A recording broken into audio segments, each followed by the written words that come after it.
My husband whispered a secret while kissing me. By morning that slip had ended his career. He whispered it while kissing me. His mouth brushed my cheek, slow and warm, like he had all the time in the world. His hand rested at my waist, familiar, careless. Then his lips touched mine again, and he murmured, almost playful, "No one will ever find out what we did with the funds." The room went silent inside my head. I pulled back just enough to see his face.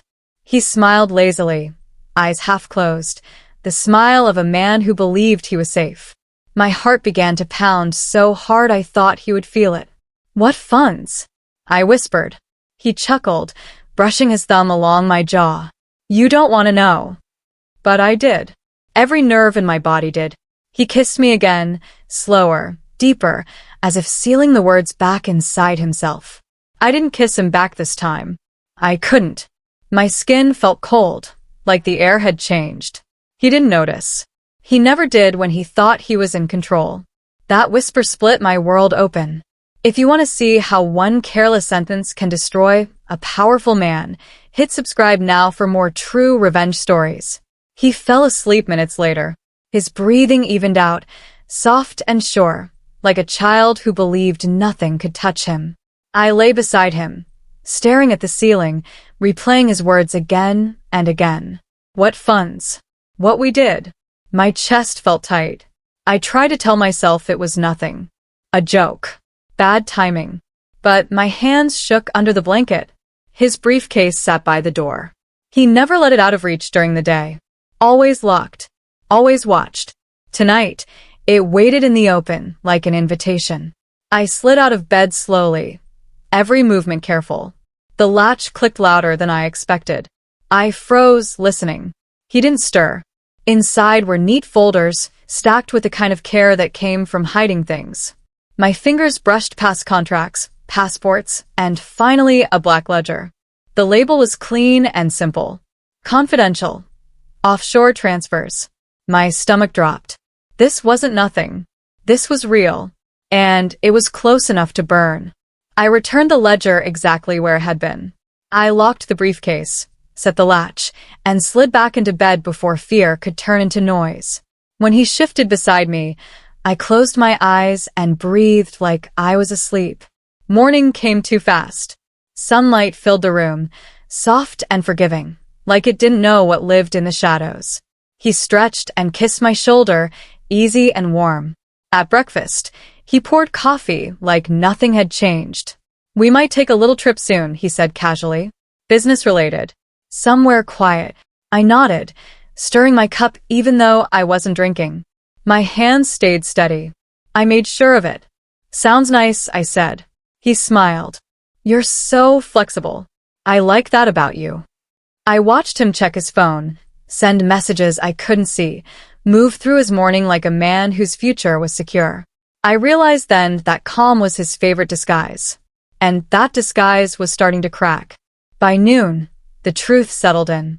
He wasn't just my lover. He was a headline man. A government contractor who spoke on panels about honesty and ethics. A man trusted with public money, national projects, and smiling photos beside flags. I had watched him give speeches about transparency. Now I knew those speeches were costumes. If that ledger was real, one whisper could ruin him. One sentence could erase everything he'd built. And he had given that sentence to me, pressed against my mouth like a secret gift. I walked through my day in a fog, replaying moments I had once found charming. His careful words, his rules about discretion, his warnings about trust. None of it had been love. It had been practice. By nightfall, I knew I couldn't unknow what I had seen. And I couldn't leave it untouched. If I was already standing on the edge, I might as well look down. That night, I made my decision. I waited until the water was running. Steam filled the bathroom, and the sound of the shower covered everything. My heart beat loud, but my hands were steady now. Fear had turned into focus. I opened the briefcase again. Page by page, I photographed the ledger with my phone. Transfers. Dates. Numbers that made my stomach twist. I emailed everything to myself from a fake account I created in seconds. Then I reached the last page. My breath stopped. Shell companies were listed there. Addresses, bank forms, and my name. My full name. My passport number.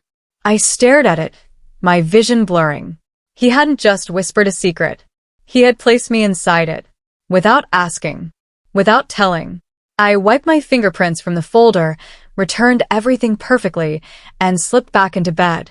When he stepped out of the shower, smiling and relaxed, I smiled too. He thought I was sleeping. But I was already awake in a world where nothing would ever be the same again. Fear didn't hit me all at once. It crept in slowly. While he showered the next night, I went back to the briefcase. My fingers didn't shake anymore. I copied everything again, slower this time, making sure every number was clear. Each page felt heavier than the last. Then I saw it again. My name. My identity. Shell companies listed under fake addresses, all tied back to me. I hadn't signed anything. I hadn't agreed to anything. Yet there it was, clean and official, like I had built it myself. I emailed the files to a second account, then a third. I wasn't being dramatic. I was being careful. When he came out, towel around his waist, smiling like nothing in the world was wrong, I felt sick. He kissed my forehead. "You're quiet tonight." "Just tired," I said. He nodded, already distracted. That was when I understood something important. He didn't just trust me. He believed I was powerless. I barely slept. The next morning, I opened the files again. Bank forms. Travel records. Copies of documents I had never seen before. My passport number was typed perfectly. My signature was close enough to pass. He had practiced. The thought made my chest ache. This wasn't a mistake. This was planning. If this ever surfaced the wrong way, I wouldn't just be collateral damage. I would be the fall girl. The quiet partner. The woman who must have known. I watched him dress for work. Sharp suit, calm smile. Ethical man of the year. "You okay?" he asked. "Fine," I said. He leaned in. "I'm proud of how discreet you are." The word landed like a threat. That day, I started collecting everything. Emails he forgot to delete. Receipts stuffed in drawers. Notes written in code. I moved through our shared space like a guest cataloging evidence. Every smile he gave me felt rehearsed.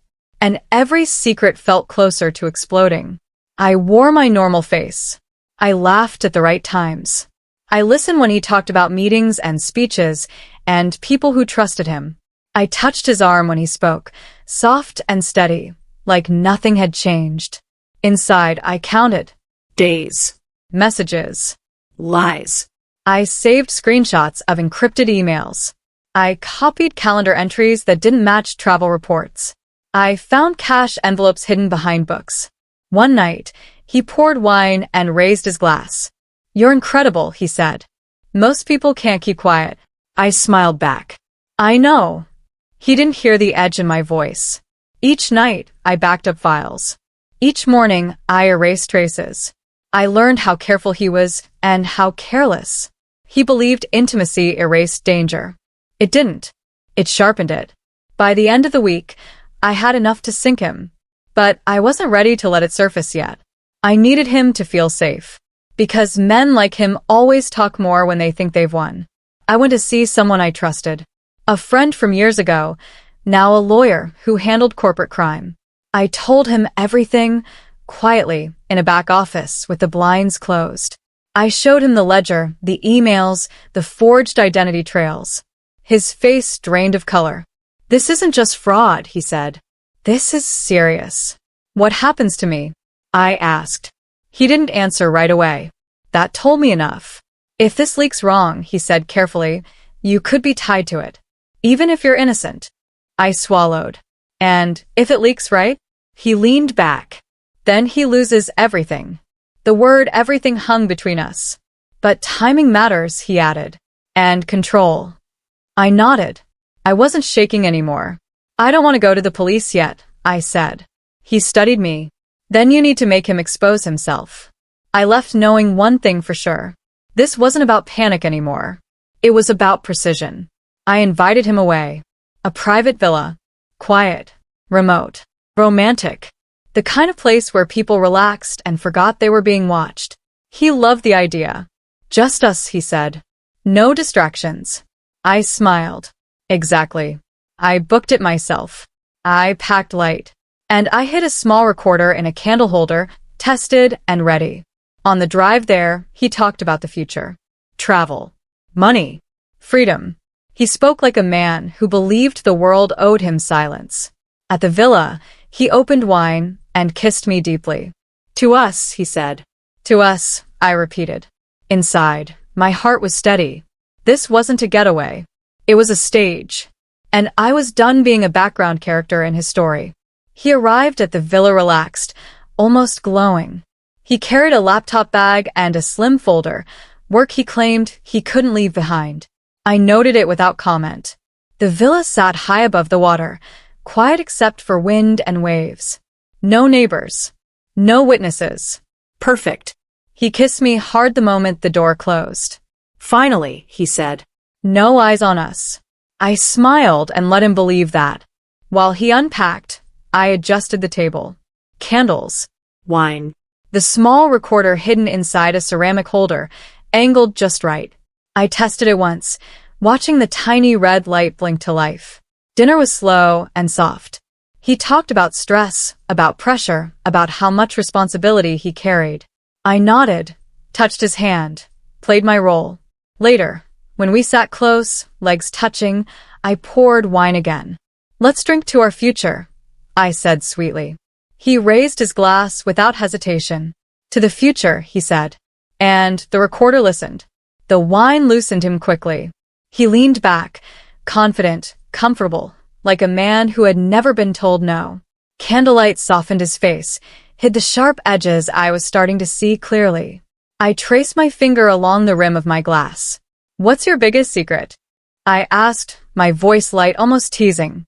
He laughed. That I'm smarter than the law. I didn't react. I just waited. He kept talking. About auditors who didn't ask questions.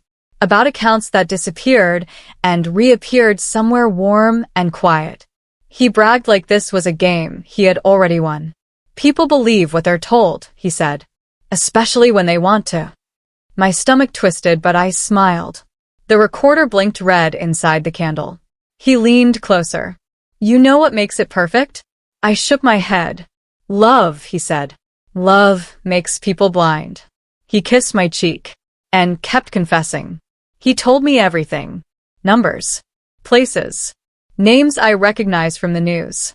He spoke easily, proudly, like a teacher explaining a lesson. The wine kept flowing. So did his mouth. I moved over 40 million, he said quietly. No alarms. No flags.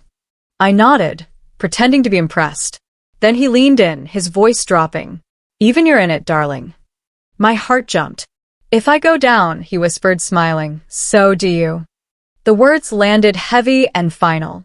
He didn't say it as a threat. He said it as fact. I felt the room tilt.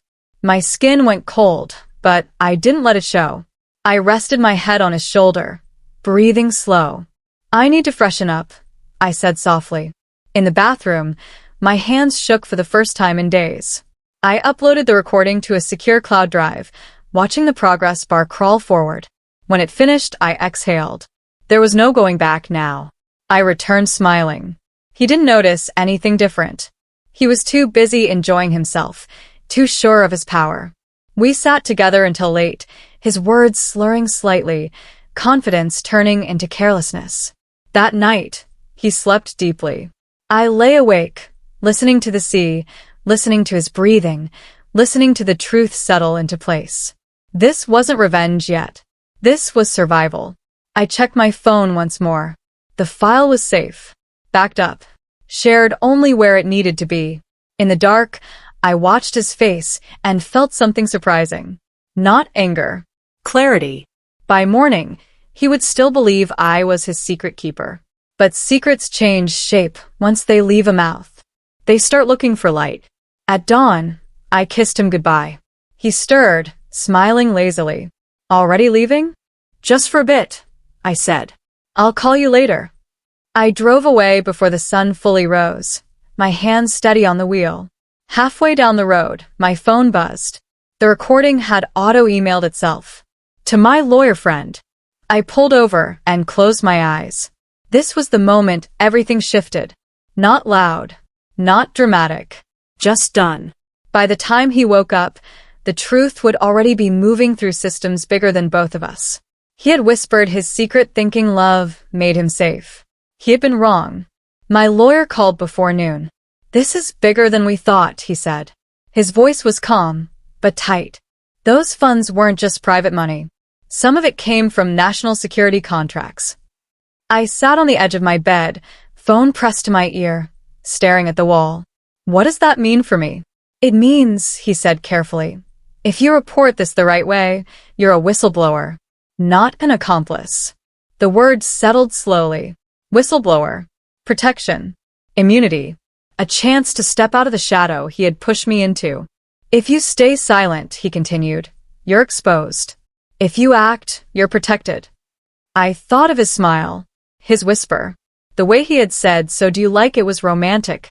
"I'll cooperate fully," I said. "Good," my lawyer replied. "Then we do this clean. Quiet. Correct." I hung up and felt something new replace fear. Resolve. He called that evening.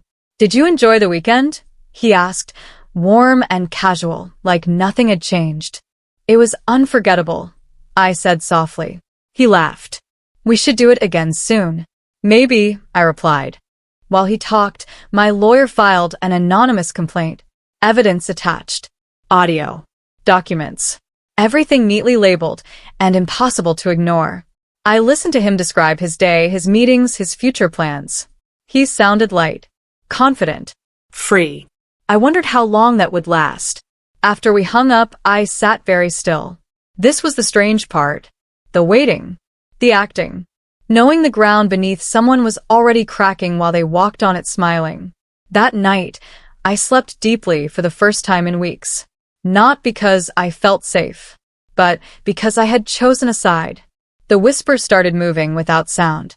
Investigators opened a case quietly. No headlines. No knocks on doors.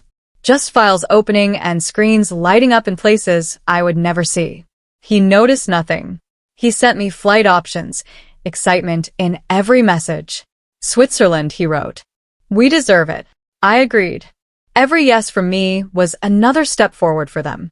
I packed carefully, leaving nothing personal behind. I backed up my phone. I erased messages. I prepared like someone who knew the end of a story, but still had to walk through the middle.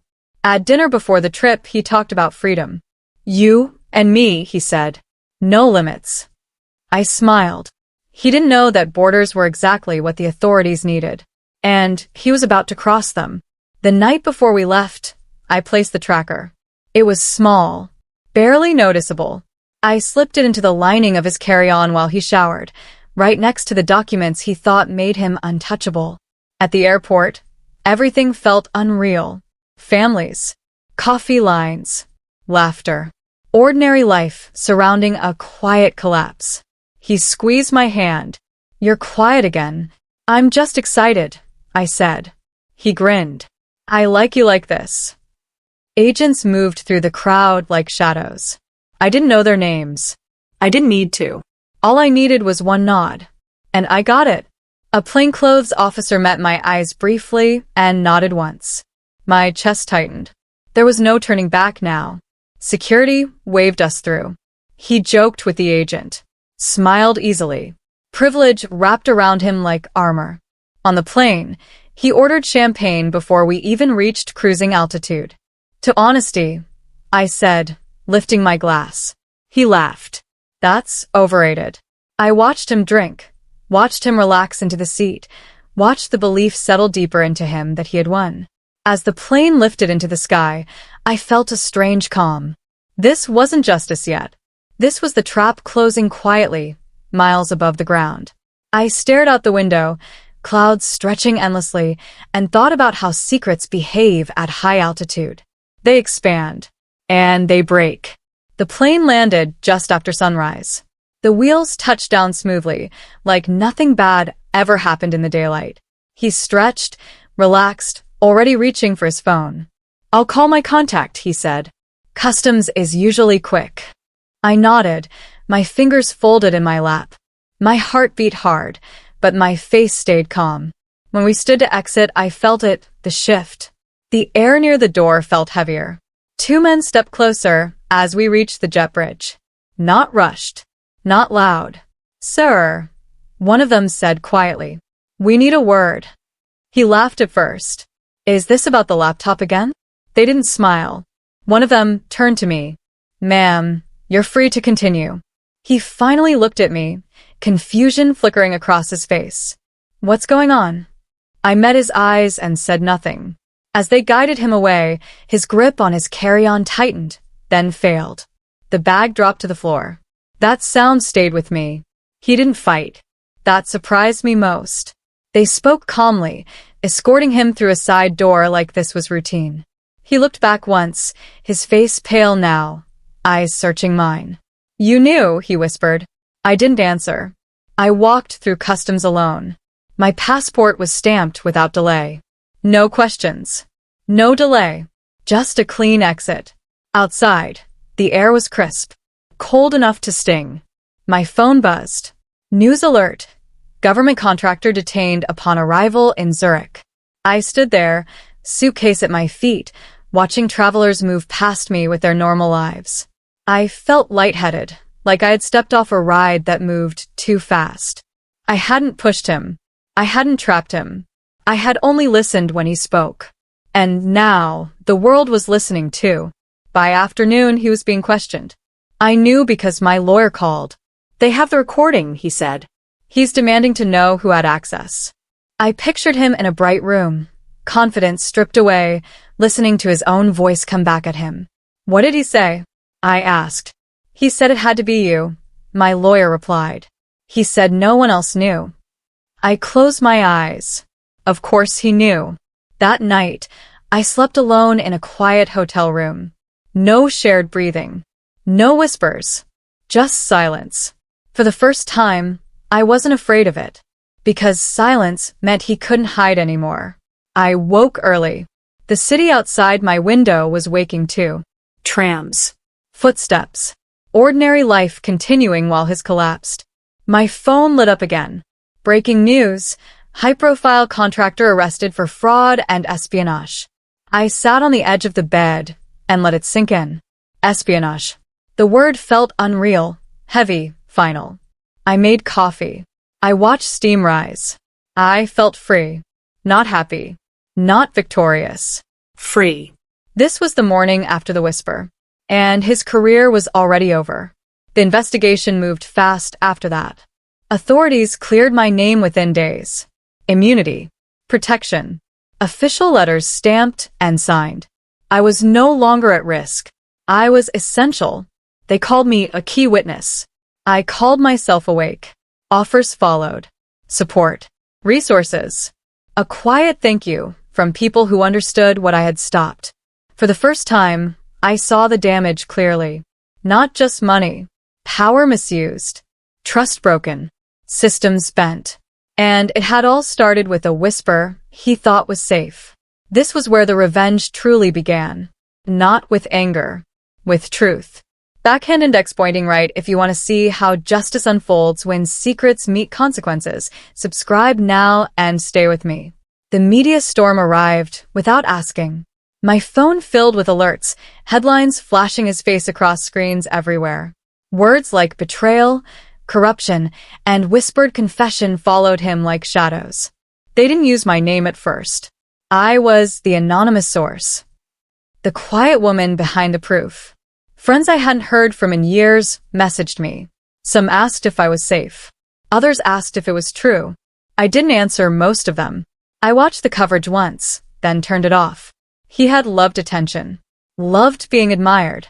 Now the same attention burned him alive. Every interview replayed his own voice, calm and proud, saying things no innocent man would ever say. I realized something important that day. I didn't need to explain myself. The truth was doing that work for me. He called from detention. The number came up blocked, but I knew his voice the second he spoke. It was thinner now. Tighter. "You can fix this," he said. "Just tell them you misunderstood. Say, it was taken out of context." I closed my eyes. You whispered your confession, I said quietly. I just listened. There was silence on the line. Then anger. Then pleading. I trusted you, he said. You used me, I replied. He told me I was destroying his life, that I owed him loyalty, that love meant protection.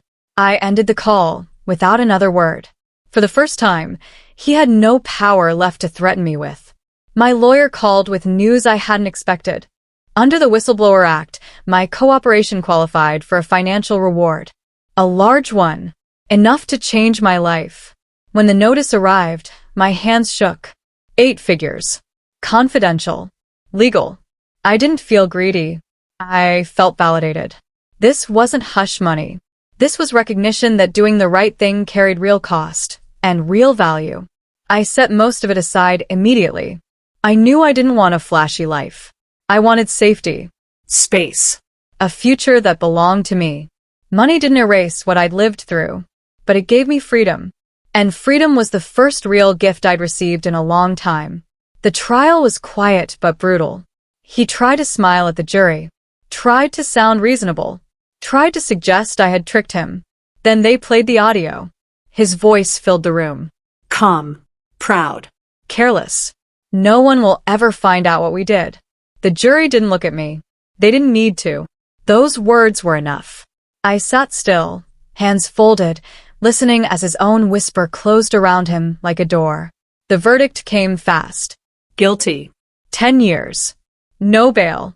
When the judge spoke, he stared straight ahead. He didn't look at me. I stood and walked out without turning back. Outside, sunlight hit my face. I breathed deeply. The chapter with him was over. And for the first time, the silence felt clean. Let's think through this step by step. After the trial, my name finally surfaced. Not shouted. Not chased. Just printed carefully at the bottom of articles, framed with words like integrity and courage. I didn't give interviews. I didn't smile for cameras. Silence became my armor. A senator called me the voice of accountability. I declined the photo. Praise felt strange after months of fear. I accepted it politely, then stepped away. I had learned how loud attention could become and how quickly it could twist. At night, I slept better. No more flinching at phone calls. No more checking doors twice. I wasn't proud in the way people expected. I was peaceful, and peace was enough. I started the foundation quietly. It didn't carry my name. It carried a purpose. Protecting whistleblowers. Helping people who stumbled into powerful lies and needed a way out. The first grant was named the Whisper Fund. I smiled when I approved it. Lawyers. Counselors. Safe exits. All the things I wished I had understood sooner. Money finally felt useful. I wasn't fixing the world. I was making sure fewer people got crushed by it. I moved to a coastal town where nobody knew my story. I rented a small place near the water. Learned the rhythm of tides. Learned how to breathe again. Some mornings I walked the beach alone. The sound of waves erased the noise I still carried inside. One day, a letter arrived. A government commendation. Formal, brief, real. I folded it carefully and placed it in a drawer. That chapter was closed. A man from his old circle visited once. He still blames you, he said. I nodded. Then he understands accountability. That was all. Sometimes I remembered the night of the whisper. Not with anger. With clarity. I deleted the last recording. I didn't need it anymore. A journalist finally reached me where I couldn't ignore her. She waited outside the small cafe I liked near the water. No camera. No rush. Just a notebook and patient eyes. I agreed to one question. Why did you expose him? She asked. I watched the tide pull back from the shore before answering. Because secrets whispered in love shouldn't destroy nations, I said. She wrote it down slowly, like she understood it wasn't a slogan. It was a line drawn after too much damage. I didn't explain the nights of fear, or the weight of listening while pretending. Some truths didn't need detail to be real. When the article came out, my quote stood alone. No drama. No blame. Just truth. And that felt enough. The award ceremony surprised me. I hadn't planned to attend, but the foundation asked. The room was full. People stood when my name was called. The sound hit me harder than I expected. I walked to the podium, hands steady. I didn't plan to be brave, I said. I planned to survive. They listened. He said no one would ever find out. I continued. That whisper ended his career. Not because I spoke. Because he did. Applause filled the room, warm and real. For the first time, I accepted it. That night, I wrote one final journal entry. Power always whispers before it breaks. I closed the book and smiled. At sunrise, I walked by the sea. My phone buzzed. A text from my lawyer. They transferred the final settlement. I looked up at the sky. The silence felt earned. He had whispered his secret thinking I'd forget. He had been wrong. Words are louder when spoken to the wrong woman. By morning, his whisper became the headline that ended him. I set my phone aside and kept walking. If this story stayed with you, like the video, subscribe for more powerful revenge stories, and tell me in the comments what part hit you the hardest.